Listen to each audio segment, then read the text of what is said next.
let's find the equivalent of 123.3 base 4 in base 2.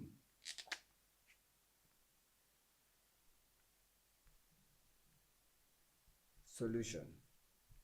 Now, note that we're going to first write this, the equivalent in base 10, and then we convert that equivalent in base 10 to its equivalent in base 2.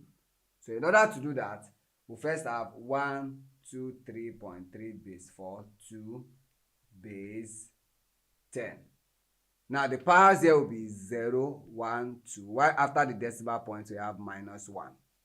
Therefore we would have 1 times 4 raised to power 2 plus 2 times 4 raised to power 1 plus 3 times 4 raised to power 0 plus 3 times 4 with the power of minus 1.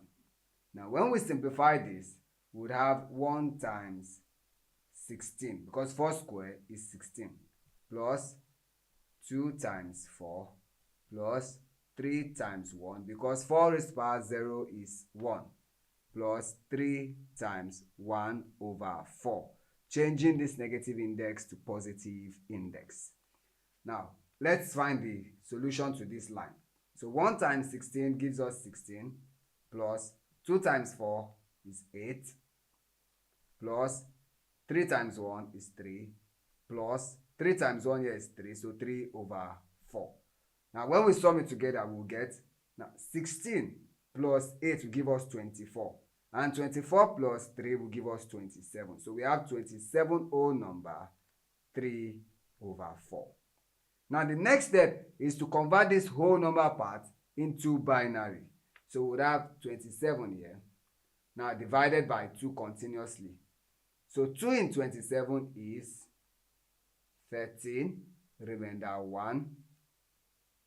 2 in 13 is 6, remainder 1. 2 in 6 is 3, remainder 0. 2 in 3 is 1, remainder 1. And then 2 in 1 is 0, remainder 1. When we write it upward, we get 1, 1, 0, 1, 1. Now, to the fraction, we have 3 over 4. So we have to find the equivalent in binary. Now let's first convert 3 to binary. 2 in 3, 1, remainder 1. 2 in 1, 0, remainder 1. That is, we would have 1, 1 over, now 4. 2 in 4 is 2, remainder 0. 2 in 2 is 1, remainder 0. And 2 in 1 is 0, remainder 1. When we write it upwards, we have 1, 0, 0. Now, this means we would have 0 points. There are supposed to be 2 digits after the decimal point, and we already have the 2 digits as the numerator, so we'll just put it as 1, 1. Now we combine these two to give our final answer. So we say that by saying it implies that 123.3 base 4 is equivalent to 11011.11 base 2. And that's the solution to this problem. Thank you.